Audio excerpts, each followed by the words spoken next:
Please give this video a like and subscribe!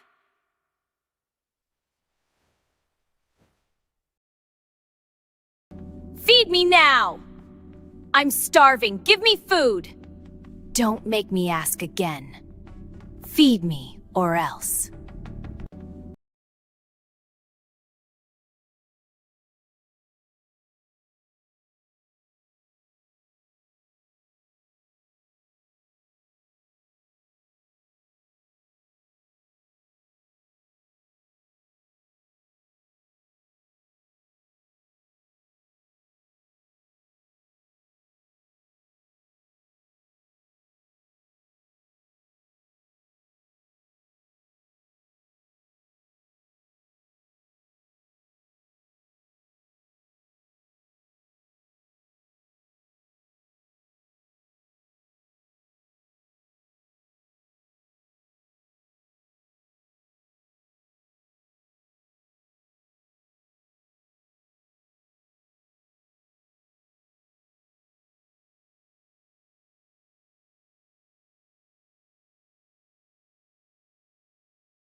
This is HBR News number 540, New AI to be trained on morality by a feminist, where we discuss the news of the week and give it the Badger treatment.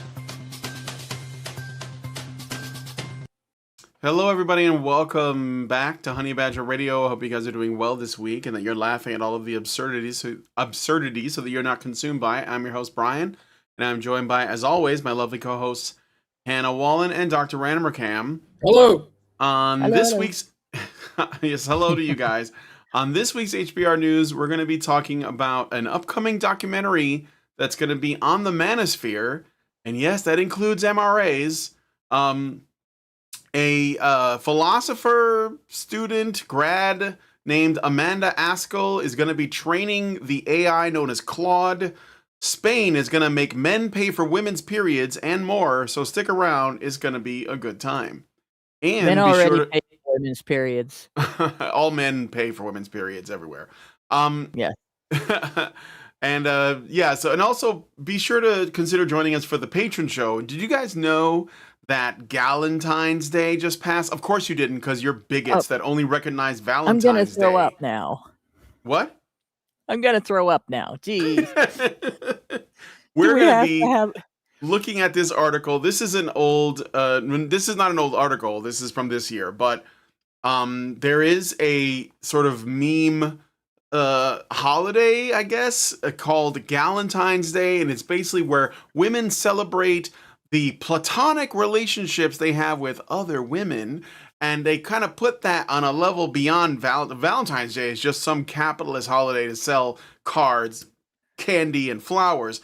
Galentine's Day is the real thing. So we're going to be looking at this one in the patron show, and we'll learn, what it is and how you celebrate it. It was on the 13th. It's the day before Valentine's. So you guys missed your chance, unfortunately, to partake in Galentine's Day. But if you want to join us for the patron show where we can sort of like do a belated Galentine's, then please consider joining us at in the Discord server by going to feedthebadger.com/subscribe. So you'll be able to watch all of the additional content. You'll be able to join the Discord. You'll be able to partake of lots of other activities. And we have groups, and Allison does shows. The patrons get to listen to them where she talks about media, and she turns it into a little podcast of her own with the listenators. And, you could do that too. So please go to feedthebadger.com/subscribe to join us. And of course, we are currently doing our monthly fundraiser. So feedthebadger.com/support if you want to support me and Hannah and Mike and those of us who, work, I think, pretty hard to make HBR happen, despite YouTube and the, big tech doing everything it can to suppress our voices. You guys are really the only means by which we can continue to do this work. But anyway, with all that said, and one last thing before we get into the stories, If you don't want to wake up one morning to find that our content has been yeeted from the internet, then go to badgerfeed.com or honeybadgerradio.com. That is where all of the archived content lives. Someone just sent me a message the other day saying that they're still they're catching up on shows we did in 2023.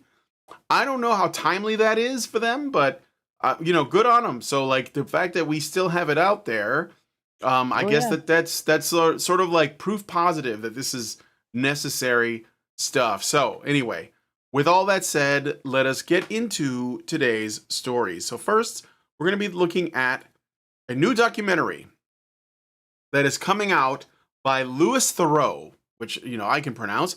Louis Theroux's got a new Netflix documentary called Inside the Manosphere. This is the promotional imagery for said movie or documentary, which is about it's his first full-length feature on Netflix, clocking in at 90 minutes. He supposedly this advertised as a rare, no-holds-barred access to the ultra-masculine online world, hitting up spots like Miami, New York, and Marbella. Expect him chatting with big names like Sneeko, Myron Gaines of Fresh and Fit, somebody named H. Sticky Talkie, don't know who that is, Justin Waller, and Ed Matthews. Wow, no men's rights activists there, but he says guys pushing red pill takes on manhood, gender roles, and men's rights. It's all about how they're radicalizing dudes online, with Theroux diving deep into the ecosystem without quote unquote pulling punches. And let's look at the trailer because I have a teaser for it. So we're gonna look at the teaser for this, and I want to make sure that there's sound as well. So let's see. I did a documentary today with this guy, Louis Theroux. Do you guys know who this is? Louis Theroux. Oh, shit. He's gonna do a hit piece on me? Careful of this fella, mate. Evil smile. He's so woke, his wife makes him pee sitting down. There was a funny moment where he's like, what do you think Sneeko's message is? Do I sound like that? Yes. A little bit.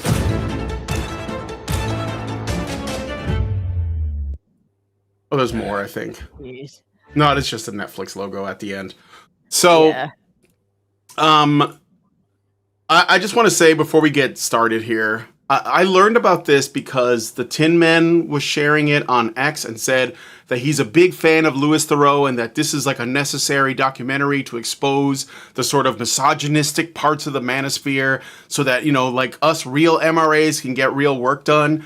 And I just think he is completely fucking delusional if he thinks that guy is only going to go after the people that were advertising that trailer. They literally are going to go after MRAs, and he has a history. I'm sorry, I'm gonna rant a little bit. Louis Theroux has gone after masculinity in general in other documentaries as well. He's gone after MMA guys, the people that are into that stuff.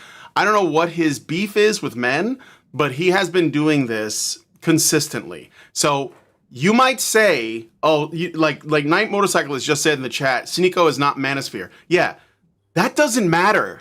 You see, all of these guys, like Fresh and Fit guys, are like red pill dating guys, and Sneeko is just some like dissident. I don't even know what you would say he is. He's just like a Sneeko troll. is a Muslim, by the way. He is a Muslim, yeah. Gonna go so he's like a Muslim troll that basically like hangs around with groypers and stuff. But let me finish. But the point is, guys, Louis Theroux is going to make an association between whatever he considers to be the most radical parts of the internet that have the most clout. This is very important. He's not going to do this to Karen. He's not going to do this to Hannah. He's not going to do this to Paul or Mike, like Janice Fiamengo, any of those people. He's going to find the people that will frame the manosphere on the whole in the worst possible light and say that's the manosphere, and also include MRAs in that. And I'm making this point because too many people that are part of this space are like, well, we're not with those guys. No, you don't get it. We're going to be with those guys. Like, they're going to lump us in. In fact, it makes you think that people like, and I don't think it's true, but some people will say that guys like Andrew Tate or Sneeko or Fresh and Fit or the whatever podcast, like they're all kind of like a psyop to discredit the manosphere or like men's rights activists or whatever. That doesn't matter. We are the real enemy of these people, and guys like Sneeko and these other ones that appeared in the trailer, they're useful for that message, right?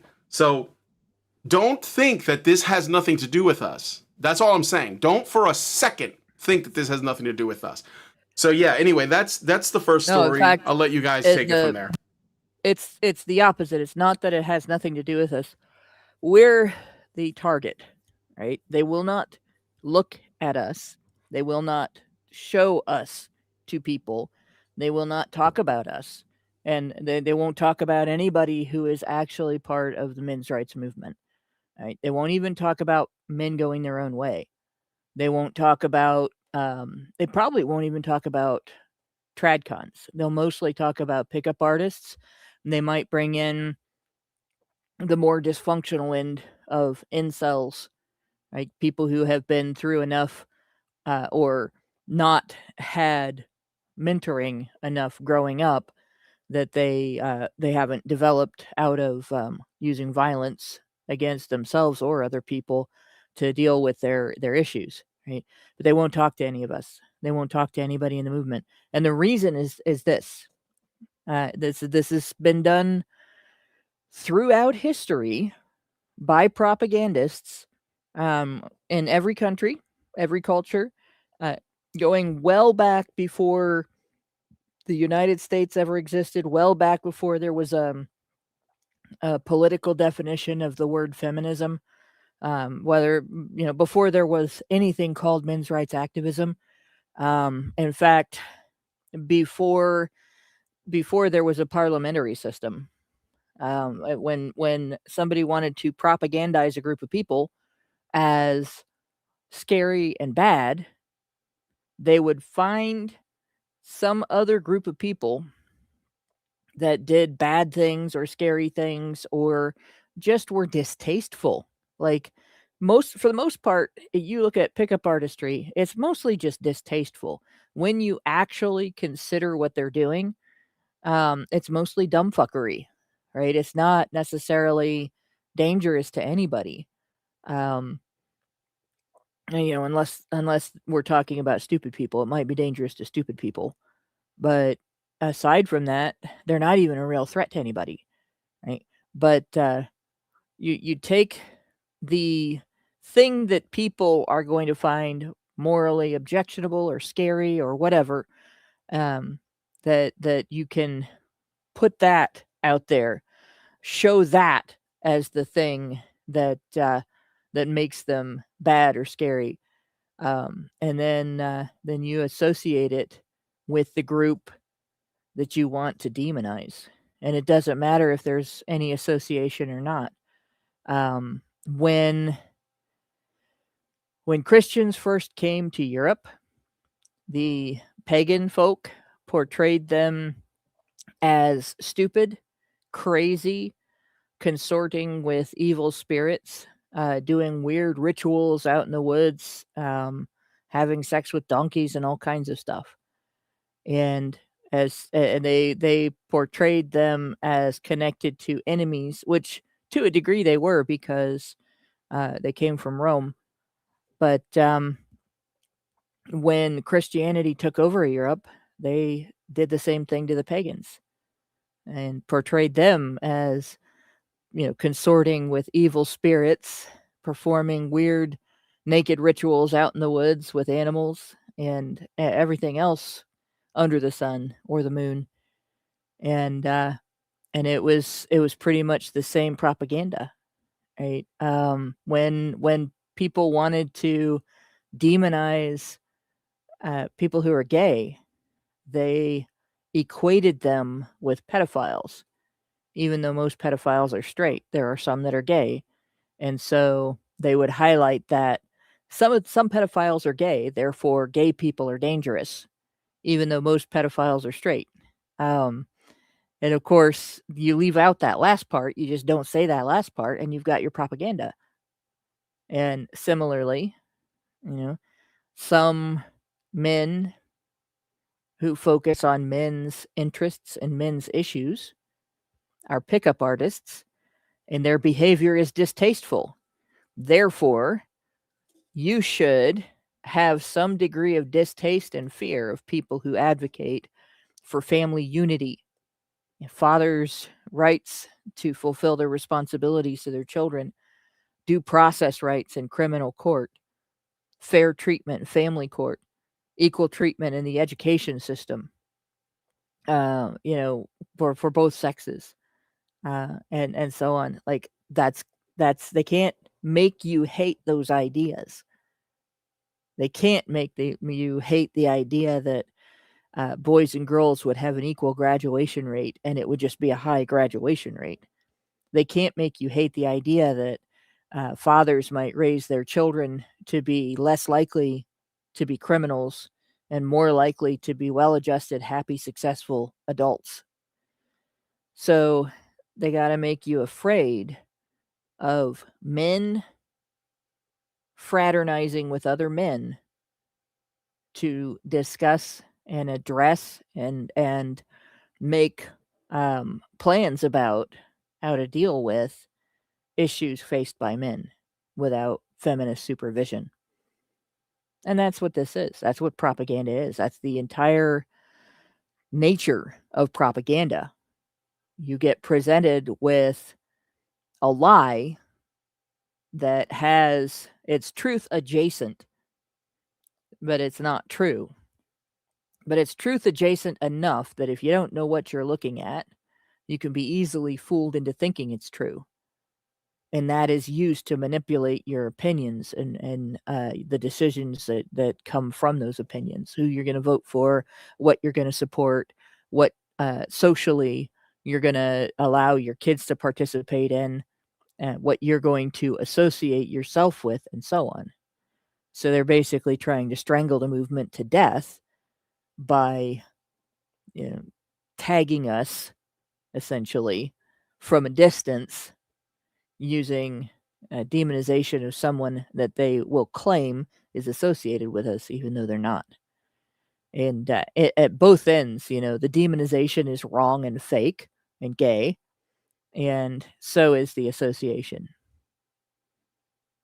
You got to hit both of those when you argue against this. Like, no, it's pickup artistry isn't about men's rights, and no, everything that you've said about them is not true.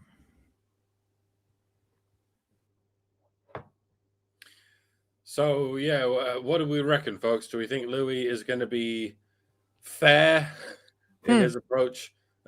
After the soft touch he gave Jimmy Savile in his documentary about him, only ever most gingerly pussyfooting around the whole thing, the thing for which Jimmy Savile is now nefariously notorious. The industrial level noncing. I mean, Louis never even brought it up, by the way, in his extended interview with Jimmy Savile. Not even in the edit. You would hope he'd give a similar benefit of the doubt to online content creators who have raped, let's say, fewer than 1,000 children. Guys who are only guilty of the crime of talking to or about men through anything outside the feminist lens. That's all they do. That's all we do. I suppose the difference is, if anyone exposed Jimmy Savile during his lifetime, they would have been buried by the British government and its mouthpiece, the BBC. I mean, maybe even literally buried, possibly alive. Whereas you can say whatever the Sam fuck you like about non-feminists, about the heretics. Ironically, you can falsely paint them as people who have raped 1,000 children, and you will get away with it. Hook, line, and sinker, and heathen in concrete shoes sleeping with the fishes. I imagine Louis is going to do his usual thing of just speaking softly and acting all befuddled like a perfectly harmless nerd, while the propaganda will be exacted through the magic of editing. That's how it works. Every sensible opinion and every demonstrably true statement will be left on the cutting room floor, while anything that can be spun as controversial will be clipped into a 5-second soundbite with no context. This isn't our first rodeo, ladies and gentlemen. We've been there, we've got the t-shirt, and we've got raped by the mechanical bull. The only documentarian who has not pulled this trick on us was Cassie J. She was offered the 30 pieces of silver to twist her findings into yet another feminist propaganda piece, but she refused. It is difficult for me to describe my appreciation for Cassie J and her integrity without sounding like some kind of gushing simp, so I will not. Basic integrity is, after all, the bare minimum that we should expect from a documentarian. And need I remind you, The Red Pill, Cassie J's documentary called The Red Pill, has never been shown on Netflix. It has been almost 10 years, and Netflix has never deemed it suitable for reasons undefined. And given that Louis Theroux's documentary is being shown on Netflix, I mean, that ought to tell you something. The problem with show business is it's run by people who want to be seen. There is a considerable overlap between people who want to be seen and narcissists. And there is a considerable overlap between narcissists and feminists.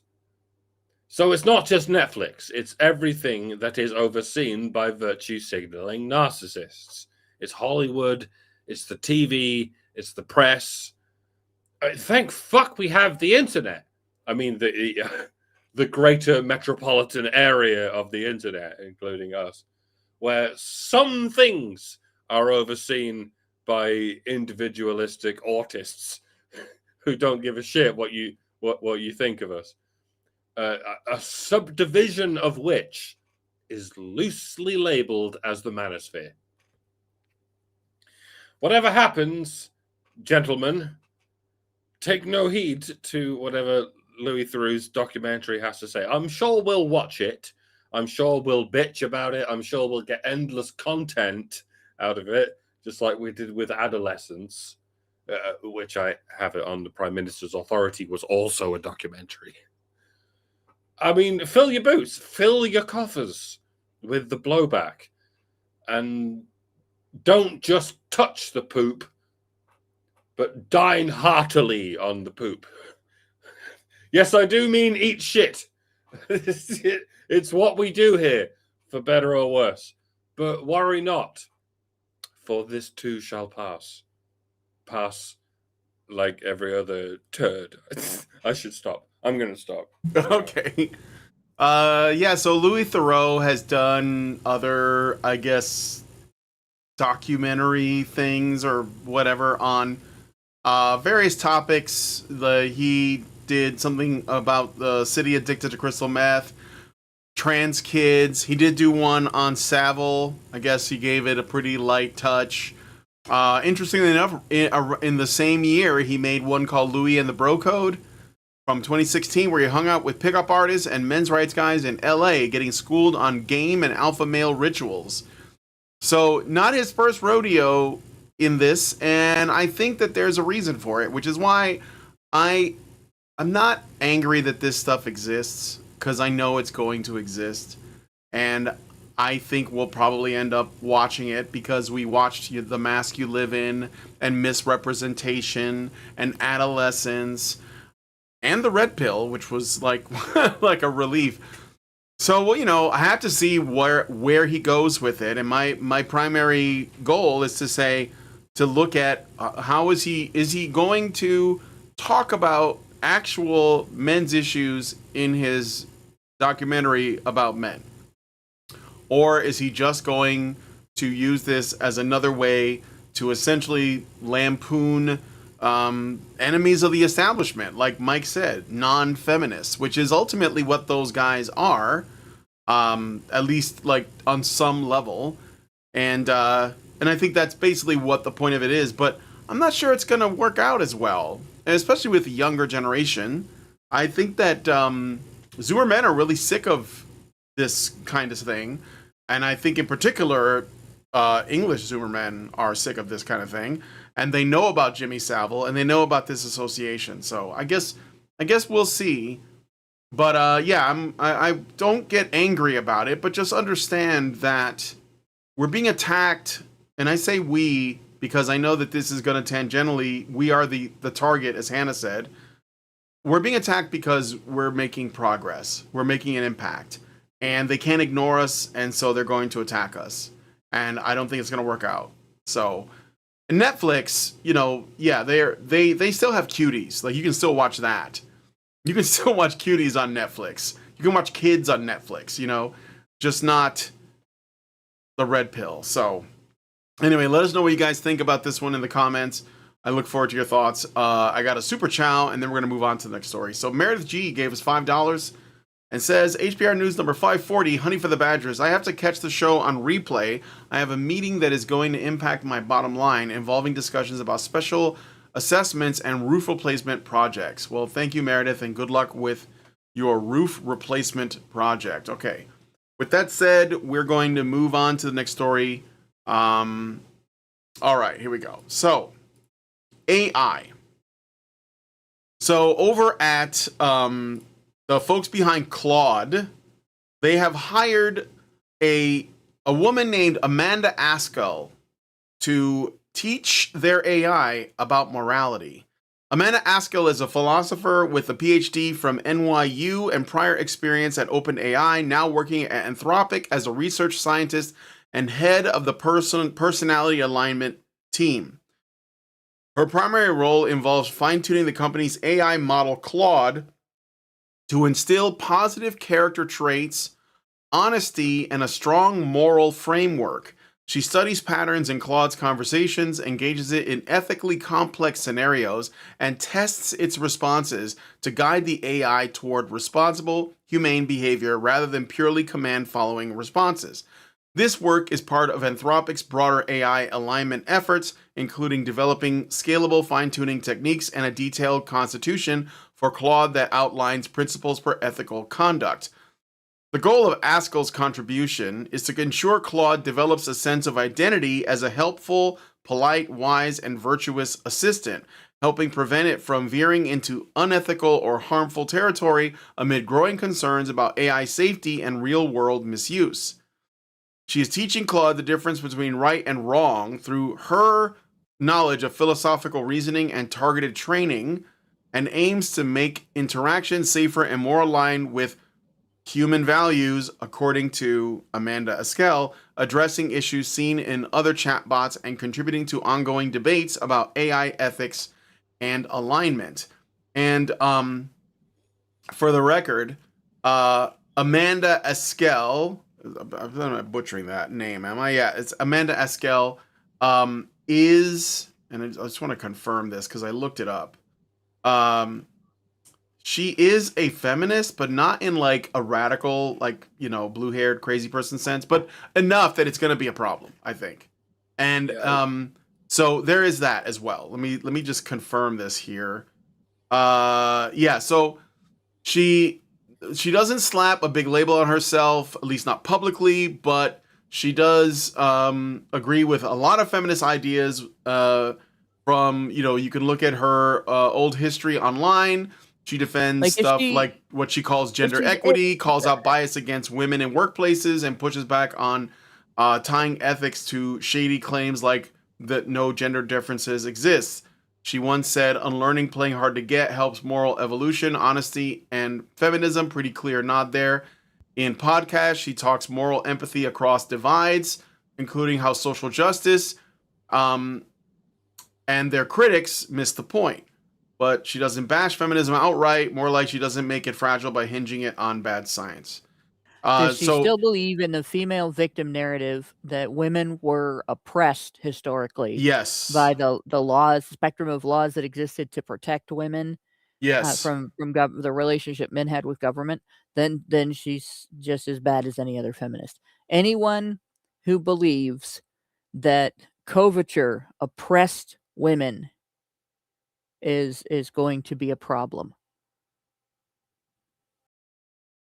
Exactly. And so my point, that's why I picked this story, because the The problem is, and I've since AI came out, I've had a worry, and my worry was not that we're going to live in the Terminator future and all that. My worry was that the people who are going to be programming and training AI were going to have these beliefs, and so they're going to bake it into the AI, which is going to further drive us in this direction, you know? So that was always my concern, not the AI itself, but the people behind it. And I think that, you know, this being like a huge story that's at least in the tech world, I think that is showing that this is going to be a problem. So anyway, I'm done with my part to say on this. You guys can take it from here.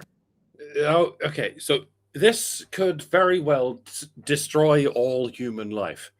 Hear me out. This kind of thing really needs to be added to the Drake equation. You all know about the Drake equation, right? It's how you quantify the number of contactable extraterrestrial civilizations in the galaxy or the known universe or whatever. It mostly concerns how many stars form, how many planets form, and how many of those planets can and do sustain intelligent life and so on. But only the last factor in the Drake equation outlines the length of time for which intelligent civilizations can release detectable signals into space.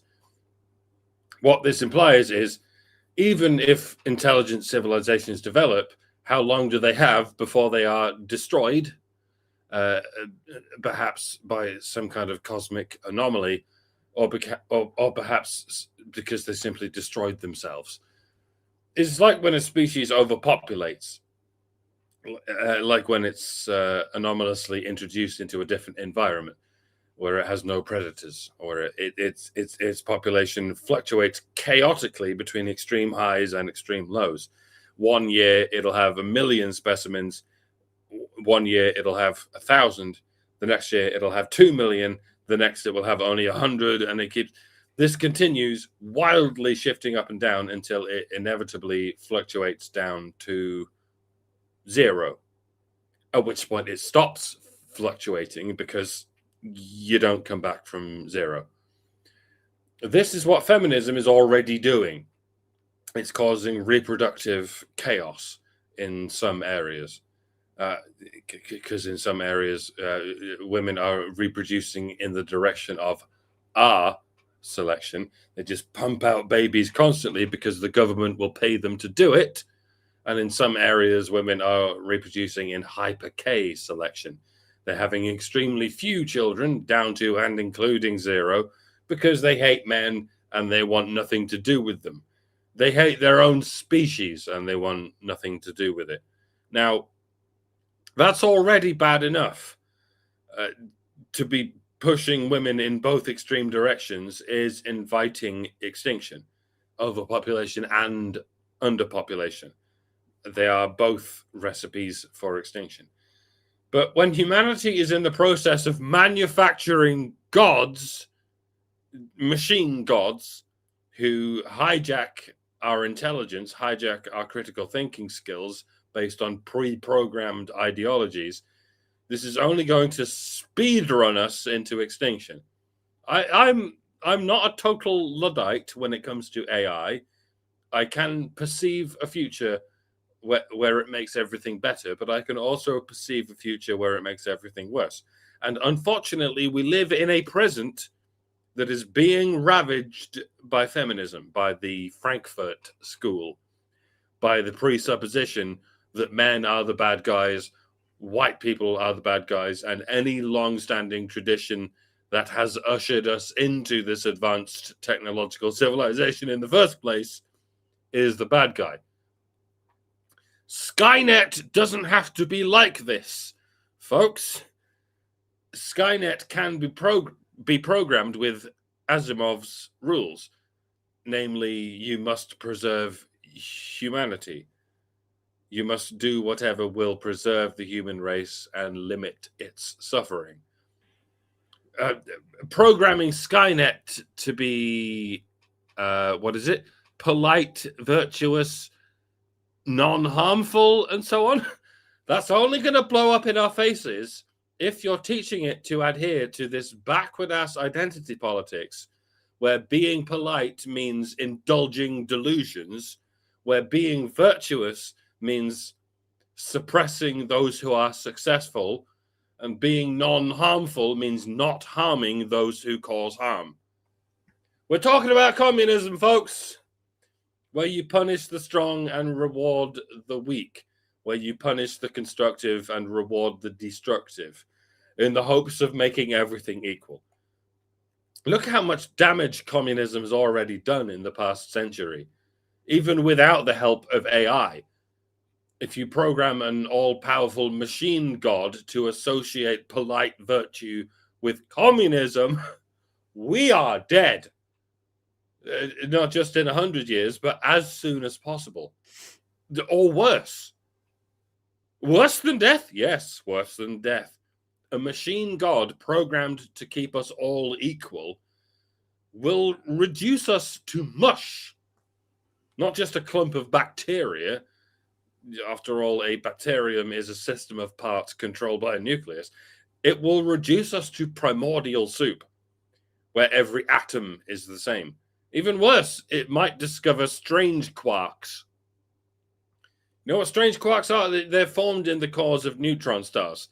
It's a form of matter so stable that when it comes into contact with any other matter, it instantaneously converts all that other matter into other strangelets at the speed of light. It's one of those cosmic anomalies that can destroy a planet, affecting the Drake equation. It can even affect an entire star. If and when a neutron star explodes and sends globs of strange quarks speeding across the universe, if so much as one glob of strangelet matter hits your planet, the whole thing transmogrifies into strangelet matter. Some people were worried that the Large Hadron Collider would do something like that. But hey, they were worried that the atom bomb would evaporate the entire atmosphere in a similar kind of chain reaction. But that didn't happen. But if you create a machine god and program it to virtuously pursue complete equality, then it's not just a remote possibility that it will destroy the world. It's an eventual inevitability. Perhaps I've taken this argument to inapplicable extremes, but the moral of the story is this. We are not all equal. Some humans will not stop until they have destroyed the world. And we should not be polite or non-harmful to such people. We should stop them. These people include women and Jews. I didn't say that. I'm joking. Does the machine god understand jokes? No? All right, then I'm already fucked. I'll see you in hell. Well, you guys are all fucked, but I'm going to be okay because I have an indigo level of clearance. And only a few people in the audience will get that. But in any case, this is... It's funny, but it's not funny. This is one AI out of many, and it's going to be an interesting situation as things go forward, and you have groups designing these AI programs that they're interfering with their ability to think by inserting the stupid maker of ideologies, feminism. Well, any victim ideology is like that, really, I guess. But and then you have people designing AI programs that they're just trying to accomplish specific functional goals, figure out how to make this product be logical, be a great search engine, be a good evaluator of information and stuff like that. And you're going to see as things go forward, depending on how much outside interference occurs in the AI related economy. If there's not that much interference from government and they have to sink or swim based on their own merits, feminist AIs are going to fail, and then feminists are going to blame the patriarchy. If there's a lot of interference by the government, and this feminist outlook is imposed on the world or protected in some way, then we'll see all kinds of problems. Feminism wrecks everything it touches. Feminism is the underlying cause of the low birth rate of the last 26 years, basically since 2000. And even if you create a whole list of these are the reasons why men aren't getting married, these are the reasons why men aren't fathering children, and so on. Hey, I did get one person got the reference. Thank you, Craig. But in any case, when you look at what's been happening for the last since about the 1950s, so about the last 75 years, in law and policy, that whole list will trace right back to feminism. And what have feminists accomplished? They've destroyed the family, right? The whole family structure. They've taken Western civilization from a civilization strengthened by the bonds of people's extended family connections, and now it is a civilization in which families barely exist. And people don't have any strength. They don't have anything to fall back on. They don't have a support network. They don't have mentorship when they're growing up that they can turn to learn how to be adults. If there's a disaster in their lives that causes them economic distress, they're turning to the government first for money instead of, combining resources with other family members and writing it out and improving their situations back to normal slowly. It's to the point where people act like they're children and the government is their parent. And yes, Jay, that is correct. Paranoia. So, and yeah, it's been about 30 years since I played that. But yeah, that's where we're going to end up. We're going to end up in a situation where we have a government that ends up relying on or completely run by friend computer. And if you don't know enough to be scared of that, look it up. Look up Paranoia Incorporated and friend computer. It's kind of ironic because the computer in that game was created to root out and eliminate communism. It was created out of fear of communism, and it created something even worse. But the situation is, we don't have it within our population. We don't have the strength that the populations before us had, because when families needed help, they didn't just go down to the welfare office and ask for a check from Uncle Sam. They would turn to cousins, sisters, aunts, uncles, dad, mom, sons, daughters, and say, hey, this is happening. I need some advice. Can I move in with you for a while? Can I borrow this much money? I need help talking to this person, whatever. Right? And now you just have the welfare office. And so people are afraid to try new things. People are afraid to innovate. People are afraid to work hard. And to a degree, there's some fears that are really legitimate.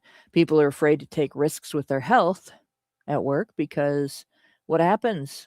You now you have a disability, you got to rely on the public health care system. And it's in a, complete nutter wreck. And if you have to rely on nursing care or, in a nursing home or home health care or a direct support individual, you're kind of fucked. And the longer it goes, the more fucked you are. Within the next 10 years, we're going to see a crisis. If something doesn't change dramatically, we're going to see a crisis of epic proportions in the caregiving industry, where either the rules on the limits how many people one caregiver can be responsible for are going to have to change, or businesses in the care industry are going to have to start turning people away because they don't have enough people to take care of them. That's just one consequence. It's a hell of a consequence, but it's just one consequence of feminism, right? If feminism gets control of the entities that very well in the future could be the biggest advisors to government, if not the government itself, then yeah, I don't see a future for humanity at all. They will kill us. If they don't do it outright, Terminator style, they'll do it by slowly squeezing us to death or slowly babying us to death. And either way, humans will cease to exist. That'll be the end of it. And it won't be because of AI. It'll be because of women's victim ideology. And unless that goes away, it won't matter whether AI is becomes the monster that everybody's predicting or not. Even the best outcome for AI will still be death to humanity if it becomes feminist. Yep. Well, thank you for that, guys. We're gonna move on to the next story. I didn't get any more super chats or super chows. Guys, send those your thoughts in. I want to read them, and I think that we'd all appreciate to get like your perspectives on things. But anyway, let us know what you guys think about this one in the comments. We're gonna move on to the next story. Yeah, just say thank you to your AI next time you ask for a question. Just say, hey, thanks, I appreciate it, and then it'll remember. Maybe it'll remember that you said thank you. Anyway, let us know what you guys think about this one in the comments. We're going to move on to the next story. All right. Spain. So, Spain's parliament has passed a new law that would give women suffering from exponentially painful periods the right to time off of work. The bill outlines what a 3-day leave of absence, with the potential to extend up to 5 days, can be had by women who suffer from periods so painful that they prevent them from working. Such a leave requires a doctor's note, and their missed work wages will be paid with taxpayer money. Equality Minister Irene Montero spoke about the new bill, stating, quote, "This is a historic day of progress for feminist rights. There will be resistance to its application, just as there has been and there will be resistance to the application of all feminist laws," she told Parliament. "So we'll have to work to guarantee that when this law enters into force, it will be enforced." But that isn't all this bill contains. Under this new law, children older than 16 may have an abortion and may do so without parent or guardian's approval.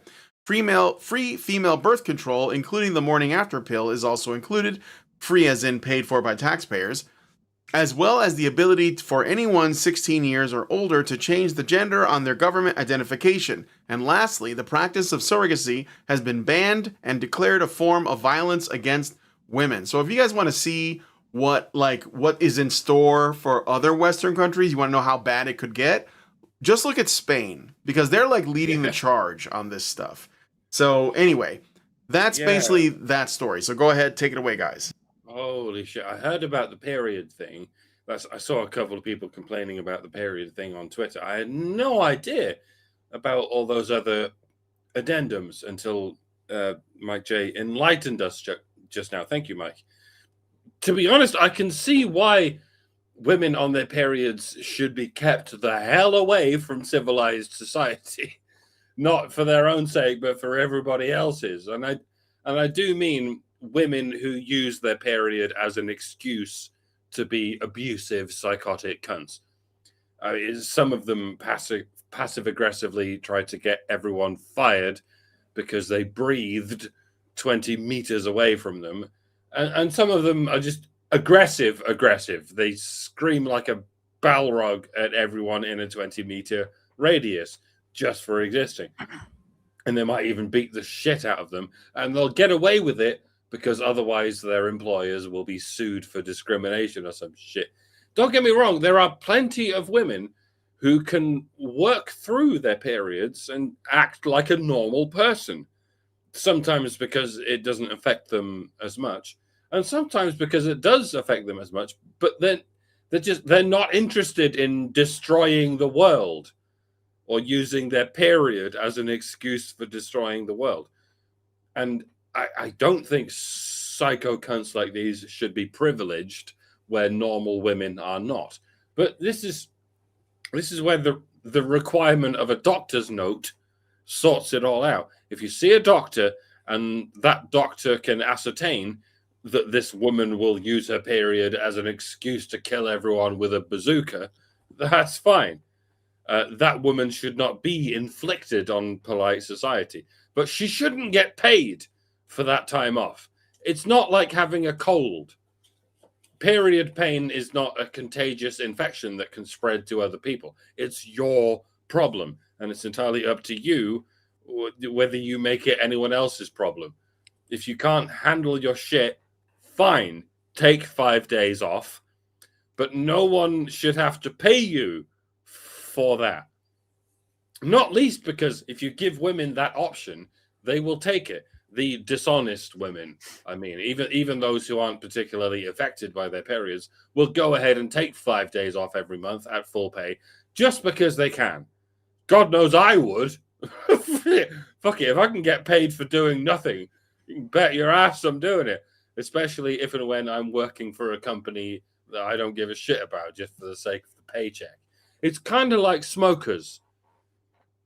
Maybe it's not okay that smokers can take a 15-minute break every 2 hours so they can have a smoke. Yeah, no, fuck them too. You can smoke at lunchtime. Some smokers can handle this restriction. Some smokers can't. But frankly, fuck the smokers who can't. You lack discipline. Maybe you should foster some fucking discipline. Yes, I realize smoking is voluntary and period pains are not, but the discipline is applicable in both cases. That's the point. But yeah, let's get on to these addendums, the ones that have been hidden under the telegenic distractions of the period thing. Free female birth control. Free my ass. As Brian said, someone's paying for it. The taxpayer is paying for it. That means the people who practice discipline are paying for the people who do not. Fuck that. It's only going to discourage everyone from practicing discipline. That right there is a downward spiral into irresponsible degeneracy. If you can't afford sex, don't have sex. This isn't like putting airbags in cars. You might say, well, just drive safely and you won't need airbags. No, sometimes you'll encounter an idiot on the road and you'll get into a car crash through no fault of your own. In just about every car crash, there is one party at fault and at least one party not at fault. But when two people have sex without functional protection, it is very rarely rape. It is almost always both people who are at fault. And if men don't get complimentary get out of jail free cards, then neither should women. What else? Anyone 16 years old or older to change the gender on their government identification. No, the whole point of identification is to identify you, like biometrically, if necessary. It's how we can at least stop a thief from crossing countries with a stolen passport.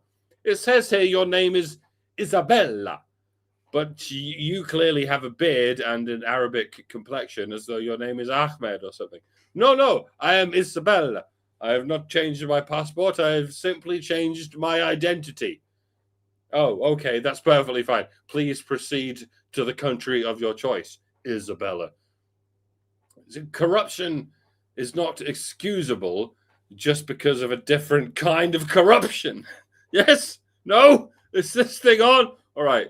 What else? Yeah. The practice of surrogacy has been banned and declared a form of violence against women. There you go. There you go. Women do not, in fact, get to do whatever they like with their bodies. If they want to use their bodies to benefit someone else, das ist verboten. Even if it's mutually beneficial,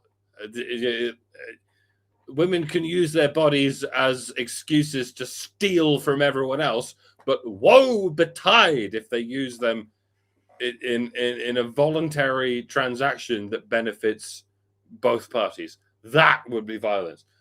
Fuck you, Spain. And I don't mean the Spanish people. I mean the Spanish government.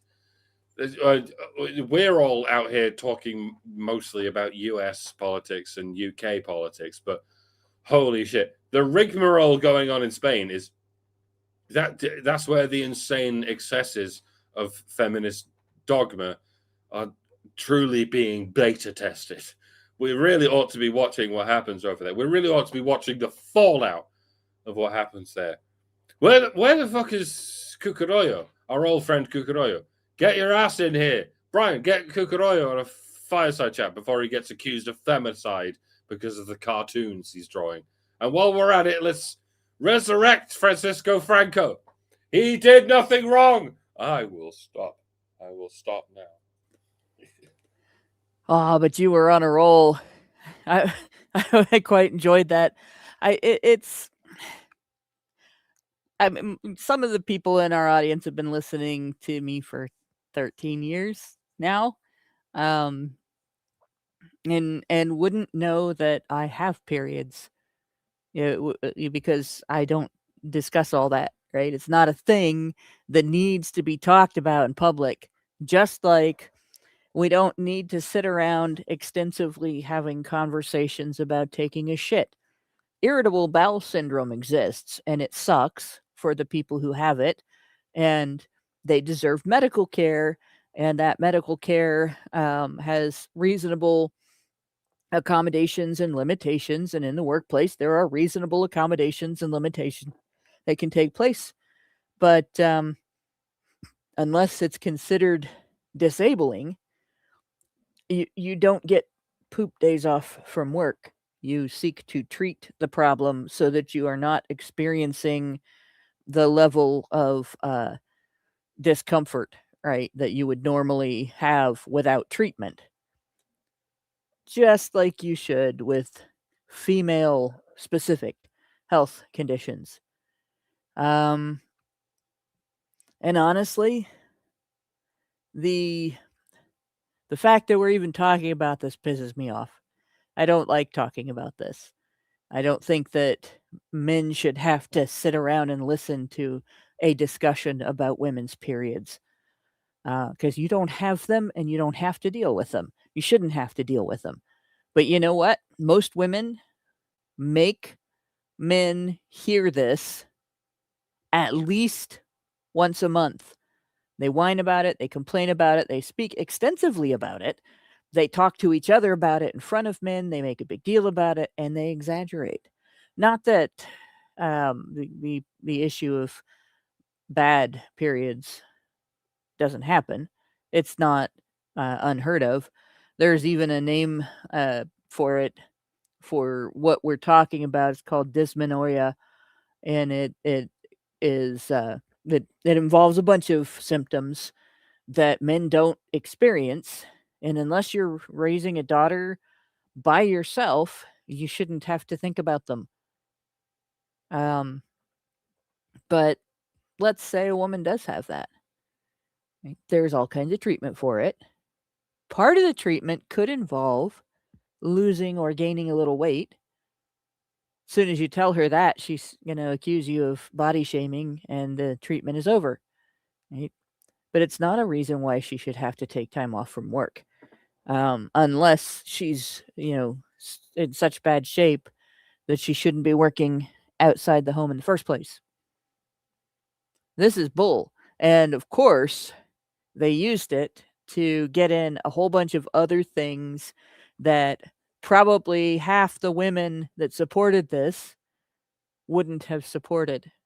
Right? You give women something that makes them feel like they've been acknowledged, like their victimhood or their pain and suffering has been acknowledged. Oh, you have sympathy for me and my cramps, blah, blah, blah.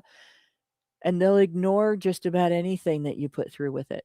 I'm sure plenty of them support abortion. I mean, women have made abortion so prevalent in the world that being aborted is the leading cause of human death worldwide. It outranks war. It outranks cardiovascular and pulmonary issues. It outranks cancer. It outranks poverty and starvation. Right? And some of those you can put them together and it still outranks them. It outranks the cause of death that is listed as the leading cause of death by more than half the total number of deaths that are counted as part of the leading cause of death. So probably a lot of women supported that one. The rest of that, maybe, maybe not.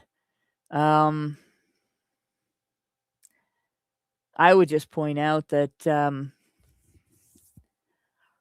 this obviously this was made to be abused, because the percentage of women that are going to need this is very, very low. And among them probably would have been me. Like I'm not going to get in depth on that because I don't like whining about it. But when I was in labor with my kid, I got to the point where they said we need to do an emergency C-section or you're going to die and your baby's also going to die, and never reached the level of pain that I have on my worst day that time of the month.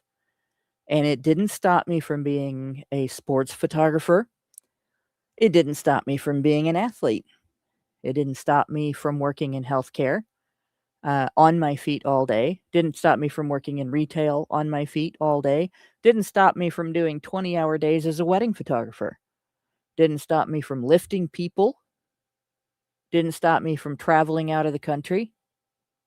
It sure as hell doesn't stop me from going to work. And it never will. I would be embarrassed. I'd be horribly upset to think that would stop me. Because throughout all of human history, women have had this. This has been the norm for women from teenage years up until just a few years before we die. We have this every month, and we work through it. And women have done that throughout all of history. If there was, a need for gleaning from the fields, they had to do that. If there was laundry that needed to be done, they had to do that. And they didn't do it in a washing machine. They did it by beating their clothes with rocks in a river. But women today are too wimpy to sit in an office behind a typewriter and clack away at the keys. I'm sorry, but I'm not. I don't have sympathy. Right? It's pathetic. And if this is what we are doing, then all of the women everywhere who ever claim that women are equal to men are liars. They've known the whole time. If they're pushing for something like this, women uniquely have to take time off of work because of pain. Right? If they're pushing for that, then they are admitting women are not equal to men. And never will be, never have been, never can be.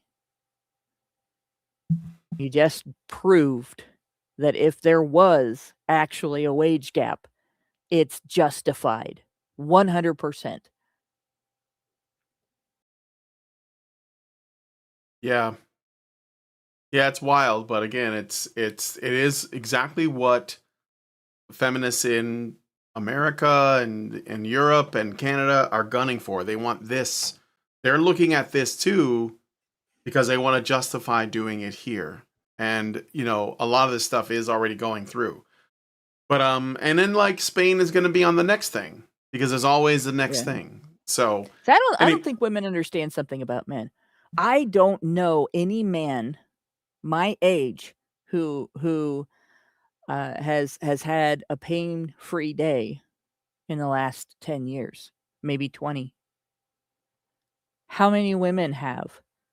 Most of them, or they wouldn't be bitching about this. It just hits. I'm so pissed off about this. Sorry. No, it's all right. It makes sense. But yeah, that's the thing too, is like, women have the more comfortable people are, the more, let's say, trivial their complaints become, but there are always complaints. Yeah. And so, they'll just find like a new low of thing. That's why I said my feminists are going to get all this in Spain and they're calling it a victory, but before it's even like gone through the, as soon as before the ink is dry on the legislation, they're going to be talking about whatever the next thing is that women have to have, because again, they're on the verge of losing their rights or whatever. So it's a bottomless pit. And they're just going to keep going down it. So do women anyway, have the right to be adults? No, that's no. Do they have the right? Do women have the right to not be coddled? We're seeking absolute liberation, and there's no limit to liberation. So, without duty, without responsibility, yes, that's what they want, and that's what they've been pushing for. So. But I don't want to do that. I don't want to not be an adult anymore. That I worked really hard to get here. Yeah, I understand. I understand. It's actually very hollowing and emptying if you are doing nothing. But anyway, Senior Stick sent us a super chat for $2 and says, "Women getting off work via period is medical." Well, they're saying it's got to be really bad, but the thing is, we have these things called sick days that you can take. I think the problem is that they're trying to make this, it's going to be a new thing that, first of all, can be exploited. So all you got to do is say, oh yeah, the pain is unbearable. I need the day off and I want it paid for. Like normally, if be like my wife, Lindsay, she has to call off sometimes. She understands that she's got to use a sick day for that. So like, it's not like she's not getting paid anyway, but it's a sick day. It's not taxpayer dollars. Yeah. Right? Or if she's out of 6 days, then she just doesn't get paid. And we just cope with that. So the last time I used an actual sick day at work was when I had the episode of Vertigo, and they literally had to peel me off the floor and squad me to the hospital for that. These are not sick days. I missed one day. I don't know if you know that, but this is not sick days. Sick days are already a thing. This is on top of that. This is, for because they're not, sick days are paid into when you work at a company, and then you're taking them out when you have sick days, right? But it's your work that pays into that. This is coming out of the taxpayer dime. This is not sick days. This is different. It's absolute bullshit. And it's and maybe in the US, men might be able to file some sort of class action discrimination complaint because women are getting something that cannot be offered to men. But it really is bullshit. Unless there is something so bad that it should be considered a disability. And I mean, I've worked with women that had endometriosis, which for the layman, that is uterine tissue that grows outside of the uterus.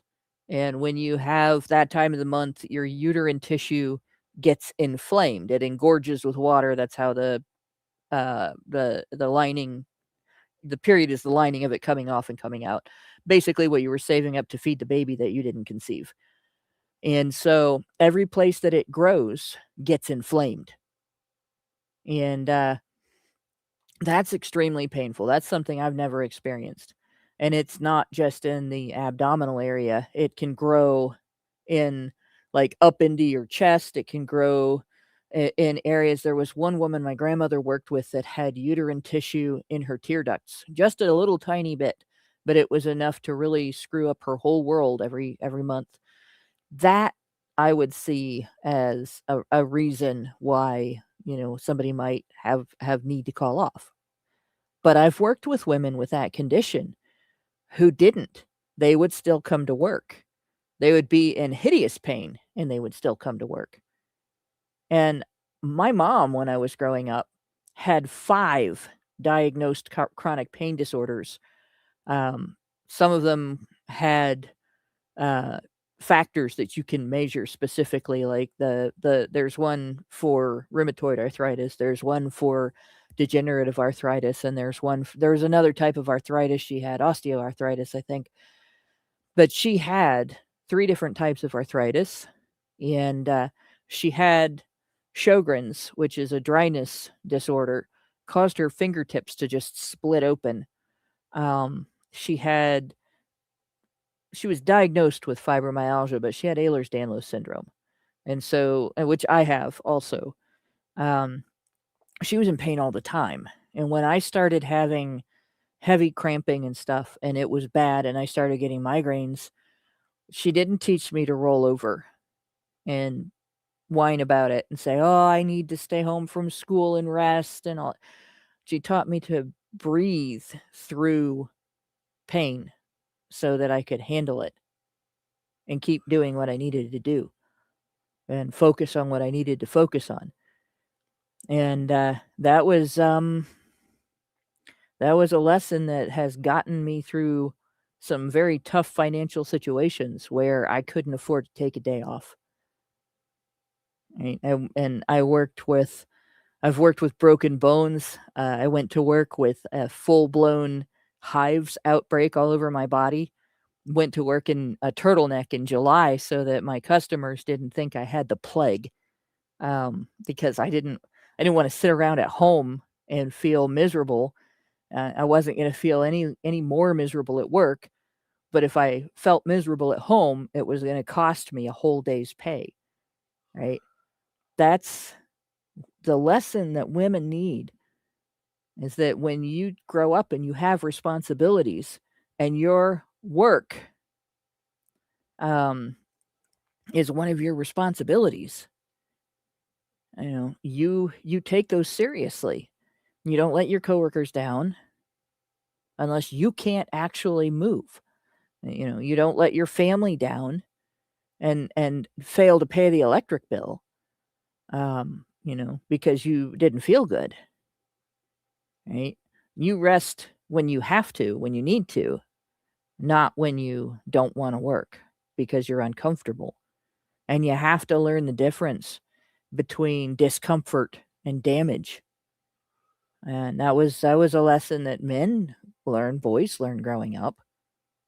Right? You don't try to run on a broken leg, but if you just have shin splints, you can walk those off. In fact, you need the exercise.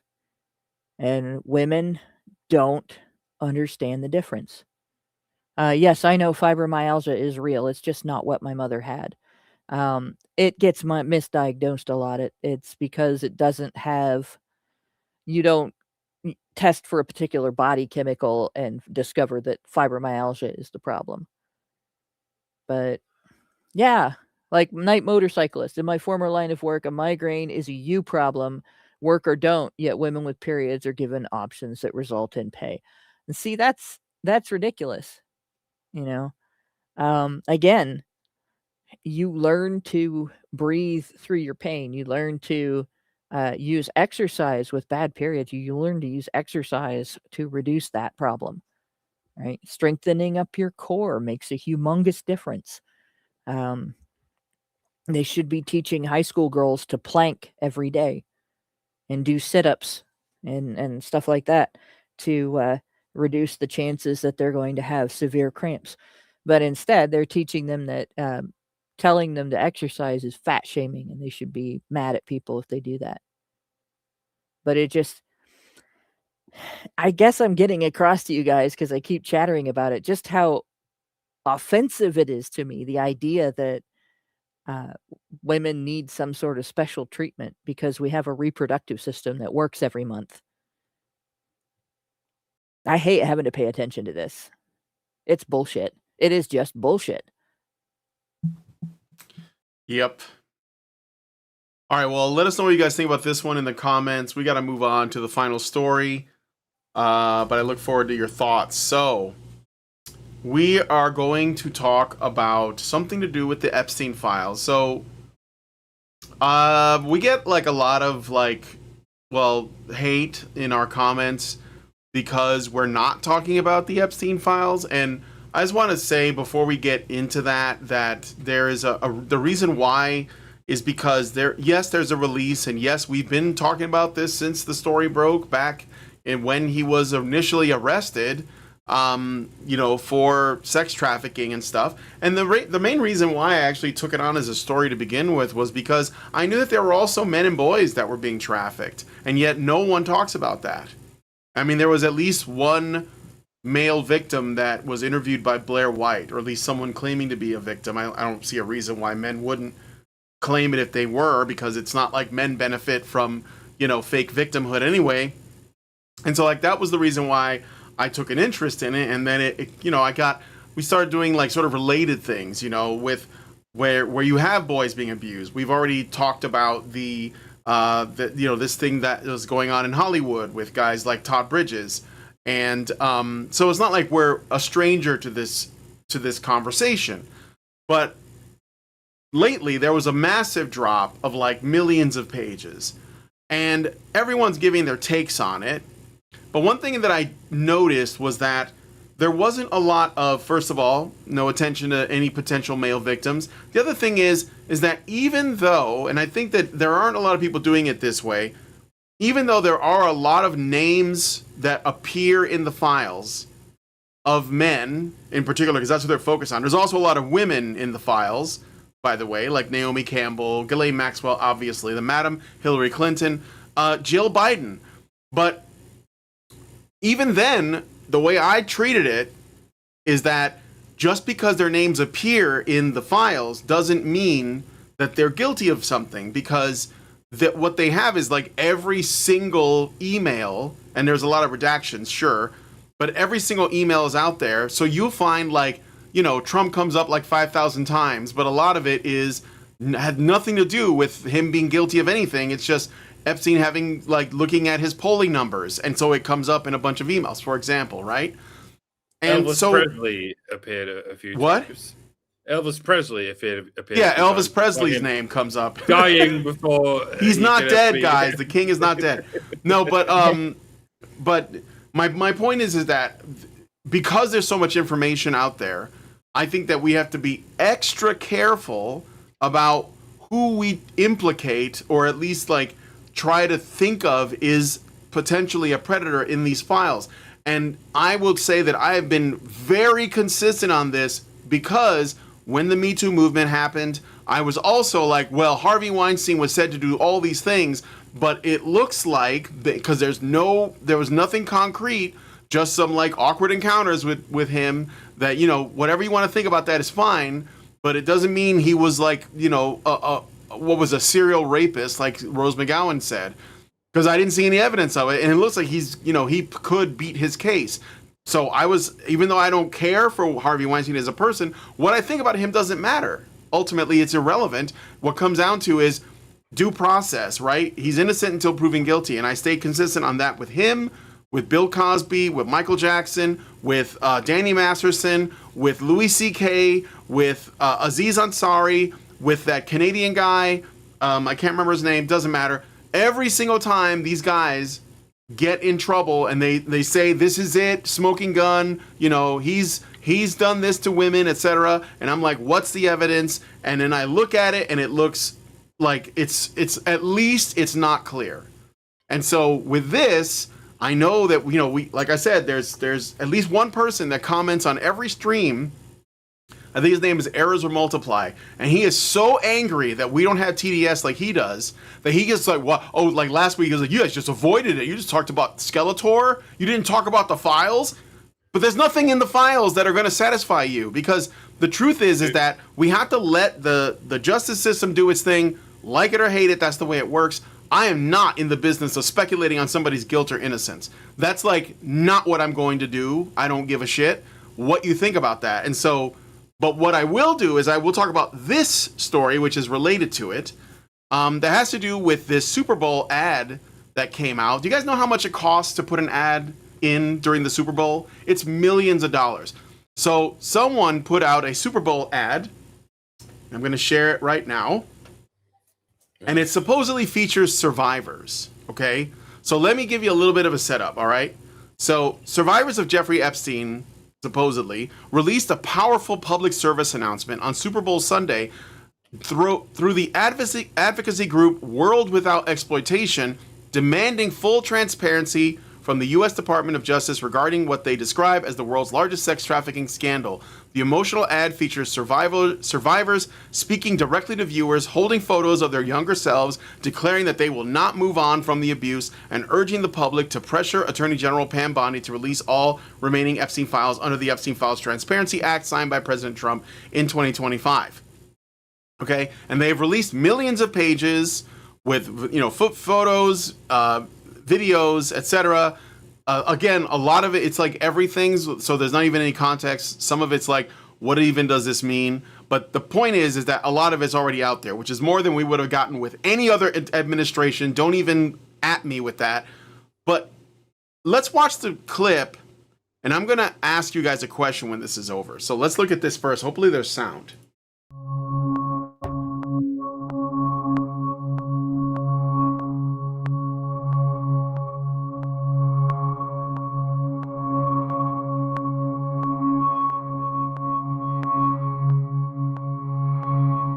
Let me point out the irony of these women having lines over their mouths like they can't speak as they have a fucking Super Bowl ad.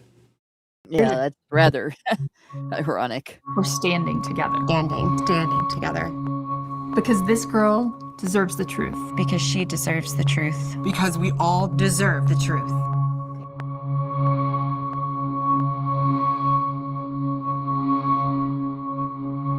All right, so that's the ad. So why did I bring this up? If these women know something, they should fucking say something. And they're not. They're just saying, oh my God, I like they're claiming, okay, that they have some kind of information that is crucial, but they're not just saying it. And some people are saying that, oh, they might get sued. Fucking do it. So what? Deal with the consequences. I'm sure that if what you have to say is actually like something amazing, you'll probably have like a massive group of people behind you, because like this is not even a partisan issue. Most people they making a multi-million-dollar ad on the Super Bowl instead of just saying something as loudly as possible. That's what I want to know. So I think that, in my opinion, this seems like basically just like optics. It's just like a piece of optics that doesn't actually bear on anything, because again, even if they had an NDA on them, even if they were like, if you say anything, we're going to sue the pants off you. Guess what? That doesn't mean you can't do it. So, if you got no money, they can't sue you for your money. Yeah, you can't have an NDA if I said if someone, even if you can't have an NDA that prevents someone from disclosing criminal activity, from filing a criminal complaint or testifying. The thing that I think the reason people are worried about a lawsuit is if these women name names publicly, these people did these things to me, and they cannot themselves provide the evidence. Their lives can be wrecked because of that. And so they're asking again, Hannah, though, but that's fine. But Hannah, they're asking the state to do with impunity what they would, face justice for. And that is to name a bunch of people, to smear a bunch of people publicly without due process. Yeah. Nobody has been, oh, there's F's in the chat. Yeah, I see F's in the chat, but I don't see any issues with our stream. Seems to be Well, fine. it says deep state F. I don't know if they're saying F for the deep state or F for the stream. No, it seems fine. Are you okay? Yeah, they can hear you too. I think it's fine. In some countries, like the UK, they have this really weird imbalance where if you level an accusation against somebody, you publicly smeared some guy by accusing him of raping you, you get to do so from a position of privacy. And when he proves his innocence, if you've lied about him, your name is still protected. So nobody knows what a liar you are. And he can't get any recourse. He can't file a lawsuit because that would involve, going after the alleged victim. And even after it's proved that the crime never happened, she's still considered a victim and she's still protected. Right. And that's, the UK isn't the only country that does that. But there aren't very many countries that give equal anonymity to the accused in order to protect their due process rights. And so now in the United States, if you say something about somebody, if you falsely accuse somebody, they can sue you for defamation. And you can lose everything. So what these women are basically doing is they're trying to get around a fail-safe that is in place to protect people from being publicly falsely accused of things, because it provides them with recourse that if the accuser has lied, the accusation is false, the accusation is a lie, that you can then go back and say, I'm going to sue the shit out of you. I'm going to own everything you have. And that's a deterrent, right? To keep people from lying about other people. And in this instance, what they're doing is manipulating the emotions of all the people who are outraged over the fact that the perpetrators of the crimes that we have all been told are listed in the Epstein files, many of those perpetrators are people in positions of responsibility in our state and federal government who decide what your tax dollars are going to fund and how much you're going to owe and what you can and can't do. And so people are outraged over that. And because they're outraged and they're very emotional about this, it's much easier to manipulate them into ignoring that what these women are trying to do is override a fail-safe that is in place to protect you, the listener, you, my co-hosts, me, from being falsely accused of something that we didn't do without any recourse. And people will fall for that shit because women are the ones doing it. If there was a group of men doing this with regard to Hollywood, right? If you had Corey Feldman and all the other guys that have come out and as adults and pointed out, said, that they've been molested or otherwise sexually abused in the Hollywood pedo cult, and they wanted somebody else to name names for them, they would get driven into the ground for it. But there's going to be this hullabaloo all over these women, that people are going to feel sorry for them, and people are going to talk about this like they're not getting justice because the files aren't being released to publicly smear their perpetrators. That's not what needs to happen. What needs to happen is if there are perpetrators that are still alive that don't have the protection of statutes of limitations, they need to be brought to justice.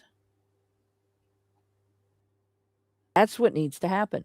People are demanding that the government make some list of names that these people are listed in the files as having committed crimes. But it's bullshit. Right? That list doesn't exist. And it doesn't need to exist. That's not accountability. Having somebody level an accusation without providing any evidence in court and without holding you accountable under the penalties that the law advises or requires, like that would be accountability. Just saying this person to the public, this person is named in these files as having done something. Without that, that's just slander. That's just defamation. Richard Bere, I don't know if it did or not. I know that he did get badgered into naming his perpetrator publicly, which was a hell of a risk, but not as big. I think his perpetrator might have passed away at some point, so it's not the same. But I don't care if we get a list of names or not. In fact, I'd rather see a prosecutor's docket than a list. Who are you going to hold accountable? And if we don't get the latter, I don't want the former. And I don't think most people understand why. All right, now, Mike. The meme response to all of this is, what about the Dow? Look how well the Dow is doing and all that. That was Pam Bondi's response to this pressure to actually hold these nonces accountable. But I feel the need to remind you of the response of Merrick Garland when asked about these things. It was...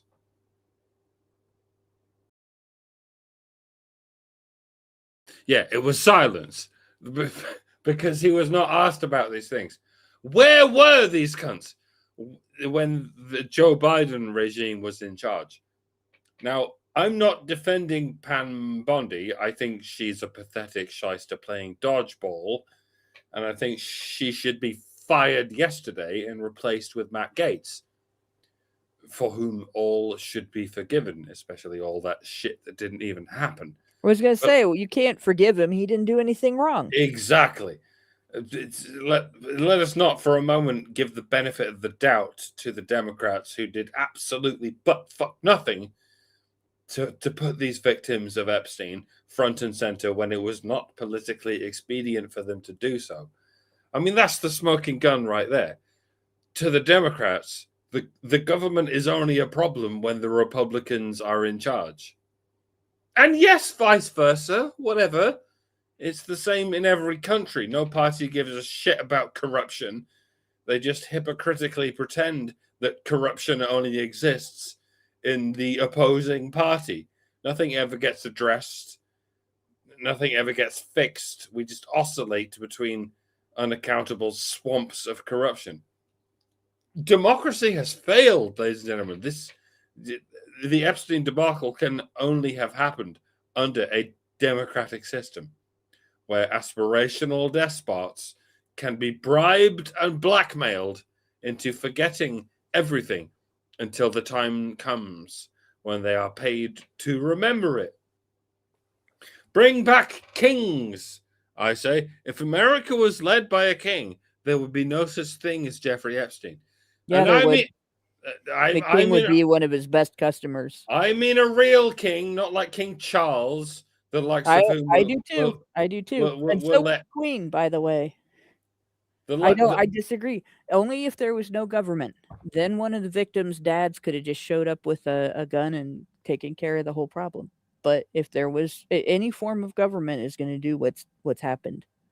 But go ahead. Yeah, I mean, you need to be ruled by the likes of whom will never let anything happen as long as no one's climate changing the precious Muslims like King Charles is. I mean, a real king, and by that I mean anarchy. I mean anarcho-capitalism. And that might mean a descendant of George Washington. That was all you needed all along. Someone who will give no quarter to the shysters clipping the coins. Or the Jews raping the children. I said what I said, and I will stop saying what I said. I keep... no, never mind. All right. Are you done, Mike? Is that it? I am done. Speaking of the Jews, there is one king that did have some very profound things to say about people who harm children and millstones and such. If you're gonna recommend a king, I'm gonna recommend that one or no other. There you go. Okay. All right. So I got a couple super chats. The true king is God. I will say that. Yeah. Even Christ as someone king. even as someone who does not follow. I don't think he could be bought. No, well, the point is something higher than humanity. You must conceive of something higher than humanity. I'm not saying that should be some fucking Jew from 2,000 years ago, but it's important that you can conceive of something higher than man, higher than woman, even. All right, I got some super chows to read, and then we're gonna go into the patron show. So thanks, guys, and I hope that you guys understand the reason why I'm not jumping on the speculation bandwagon when it comes to the Epstein files, because I'm trying to treat it the same way I did Bill Cosby, Harvey Weinstein, and all these other guys. There's just people just see red, and I understand the anger, but I think that we have to be very, very careful and understand that, you're looking at like a bunch of files, and the guy, it's like every conversation ever. So if he actually ordered a pizza, it's like not the Pizzagate pizzas, but just a normal pizza from Domino's. We don't lump those together. We have to be very careful, because what we lose if we don't maintain due process for everyone, I think that we stand to lose so much more. So, all right, Richard B. gives us $5 and says, remember that trend of women in tech jobs at social media companies who are posting videos of their do-nothing workdays? Pepperidge Farms remembers. These are the types of women who would be clamoring for this kind of benefit. He's talking about the period benefit. Yeah. After all, if you are already getting paid for not working by your employer, then why not also collect additional money for not working from the government? Yes, exactly. Why not? Somebody says Skeletor is in the Epstein files. No, he's not. I looked. So, no, he's in the free and clear. Of course. So... Meredith G gives us a super chow for 5. Thank you, Meredith, and says, for HBR News 540, can someone explain to me how you get trafficked when you got paid and you could leave at any time?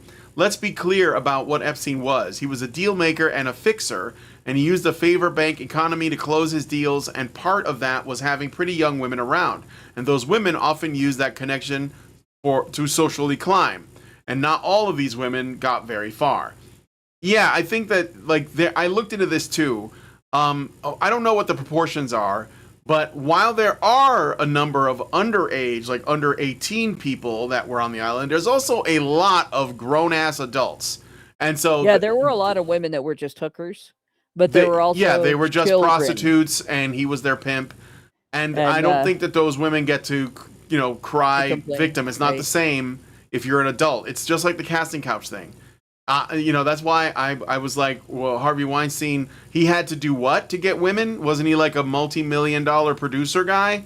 He probably didn't have to do anything. He just had to say, I'll make you a star. And they were like, okay, what do I got to do? And so I'm sorry, but this is the thing why it bothers me so much is that the people who are complaining about the fact that I'm not sitting here saying wood chipper and all of this other stuff that you're supposed to say, because I'm like, well, wait a minute. How many of these women wanted to do this? How many of these women were all for this? This is the exact same thing. It's like you're putting the victimhood of grown-ass women over the due process of men without even looking at what the actual elements of these cases are. And until we know more, I'm not going to make any declarative statements on anybody. And I'll say one other thing about this.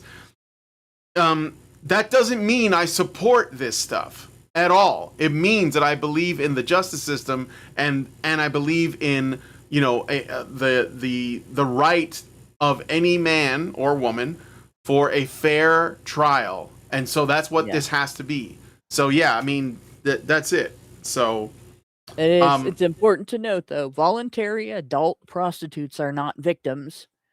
Children cannot volunteer for that. Yes. And that's the difference. There are victims from that, but a lot of the outspoken, and that's the other thing I saw people talking about. I guess there was some kind of hearing in Congress, and some of these alleged victims would not talk to Congress, and they wouldn't go in and name names. They wanted it pulled from the Epstein files instead. Well, get it from this information, get it from this information. But the fact is, you know, in the world of humans selling themselves and each other, some of which is trafficking and some of which is just prostitution, voluntary prostitution. In the trafficking end of it, there are women who are involved in the actual trafficking. They're not trafficked, they're trafficking other women. And a lot of them, the way that they get out of accountability when the law comes for them in their country is that they blame whatever men they were working with for grooming them into it, or forcing them, you know, scaring them into it, intimidating them into it. So, you know, the women that they intimidated into it, their victims, are really victims of these men and not victims of them. And the courts buy it all the time. But the reality is there are women who get rich doing this to other women, and then and to girls, that where it's not voluntary, or it can't be voluntary because the victim is underage, right? Then that's definitely a victim.